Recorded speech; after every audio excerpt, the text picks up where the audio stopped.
मित्रों, ये तो आप भी जानते ही होंगे कि कोई भी धर्म बिना शादी के किसी भी स्त्री या पुरुष को एक साथ रहने की इजाजत नहीं देता। लेकिन आज हम आपको ऐसे दिन, समय और तिथि के बारे में बताएंगे जिसके अनुसार विवाहित स्त्री या फिर पुरुष यानी कि पति पत्नी को भी एक साथ रहने से मना किया गया है। और शायद आपको ये जानकर भी हैरानी हो कि इसका वर्णन हिंदू धर्म ग्रंथों में विस्तार से किया गया है। तो आइए मित्रों, मिलकर जानते हैं कि आखिर वो कौन सा समय है जिसमें भूल से भी पति पत्नी भी अगर एक साथ रहें तो उनकी किस्मत खराब हो सकती है। तो नमस्कार और स्वागत है आप सभी का द डिवाइन टेल्स पर एक बार फिर। हिंदू धर्म या फिर समाज विवाह के बंधन में बंधने के बाद ही किसी भी महिला पुरुष के संबंधों को मान्यता देता है। विवाह से पहले महिला पुरुष के बीच के संबंध को गलत माना जाता है। लेकिन मित्रों, ब्रह्म वैवर्त पुराण के अनुसार कुछ ऐसे दिन भी होते हैं जिस समय पति पत्नी को भी किसी भी तरह के शारीरिक संबंध स्थापित नहीं करने चाहिए, जैसे अमावस्या। मित्रों, शास्त्रों के मुताबिक अमावस्या के दिन स्त्री पुरुष को एक दूसरे के साथ शारीरिक संबंध नहीं बनाने चाहिए। इससे उनके शादीशुदा जीवन पर नकारात्मक प्रभाव पड़ता है। पूर्णिमा की रात भी दंपत्ति को एक दूसरे से अलग ही रहना चाहिए। संक्रांति। मित्रों, संक्रांति के दिन भी स्त्री पुरुष की नजदीकी उचित नहीं मानी गई। इस दौरान किसी भी स्त्री पुरुष का करीब आना उनके लिए सही नहीं होता। वहीं अगर तिथियों की बात करें तो चतुर्थी और अष्टमी पर भी दंपत्ति को एक दूसरे से दूरी बनाए रखनी चाहिए। श्राद्ध या पितृपक्ष। मित्रों, श्राद्ध या फिर पितृपक्ष के समय भी पति पत्नी को संबंध बनाने के बारे में नहीं सोचना चाहिए, क्योंकि ये समय पितरों को लेकर पूजा अर्चना का है, न कि संबंध बनाने का। व्रत के दिन। मित्रों, जिस भी दिन स्त्री या फिर पुरुष व्रत रखते हैं उस दिन किसी भी प्रकार से अपने साथी के करीब जाना या फिर संबंध बनाना सही नहीं माना गया। नवरात्रि। मित्रों, नवरात्रि के दिनों में भी स्त्री और पुरुष के बीच संबंध स्थापित होना निषेध करार दिया गया है। इतना ही नहीं, स्त्री और पुरुष के संबंधों से जुड़े प्राचीन काल में कई सहवास नियमों के बारे में भी बताया गया है। कहा जाता है कि इन नियमों का पालन करने वालों को कई तरह के फायदे मिलते हैं। इन प्राचीन नियमों की माने तो सहवास से वंश वृद्धि, मैत्री लाभ, साचर्य सुख, मानसिक रूप से परिपक्वता, दीर्घायु, शारीरिक और मानसिक स्वास्थ्य सुख की प्राप्ति हासिल की जा सकती है। बता दें कि पुरातन काल में दंपतियां आज की तरह हर रात संबंध नहीं बनाती थी। उनका सहवास सिर्फ संतान प्राप्ति के उद्देश्य के लिए ही होता था। लेकिन वर्तमान काल की युवा पीढ़ी उद्दंड और अनुशासनहीन हो गई है और वो ये सब नहीं देखते कि संभोग का सही समय, जगह या फिर तिथि क्या होनी चाहिए।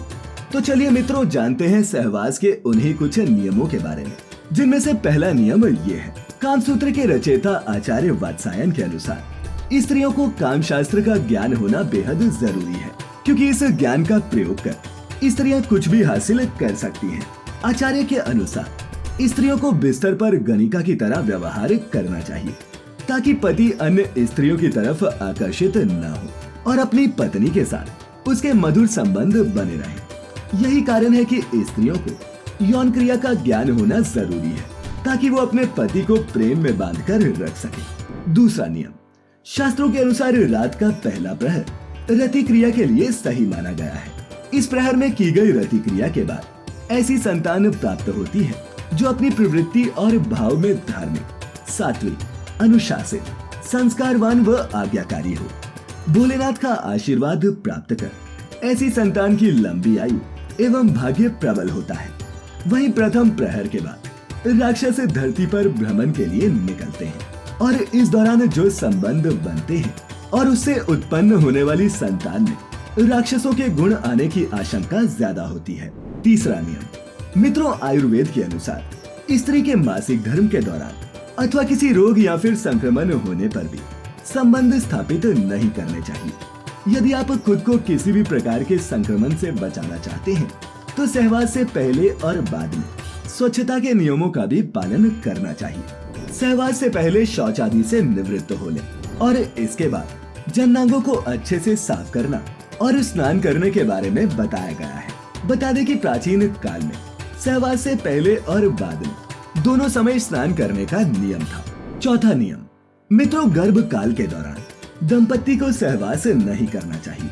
गर्भ काल के दौरान संभोग करने से भावी संतान के अपंग या फिर रोगी पैदा होने का खतरा बनता है।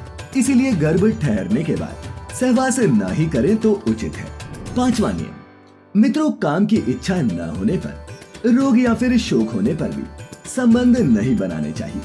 जिसका अर्थ ये है कि यदि आपकी पत्नी की या फिर पति की इच्छा नहीं है, मन उदास या फिर चिड़चिड़ा है, तो ऐसी स्थिति में भी ऐसे संबंध नहीं बनाने चाहिए। साथ ही घर में किसी भी प्रकार का शोक हो तब भी संभोग न करें।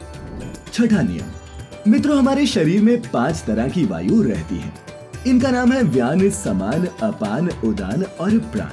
पांचों में से एक अपान वायु का काम मल, मूत्र, शुक्र, गर्भ और आतर्व को बाहर निकालने का है। शुक्र वायु संभोग से संबंध रखती है और इससे आपके संबंध बनाने की शक्ति पर भी गहरा असर पड़ता है। यही नहीं, ये अपान वायु माहवारी, प्रजनन और संभोग को भी नियंत्रित करने का कार्य करती है।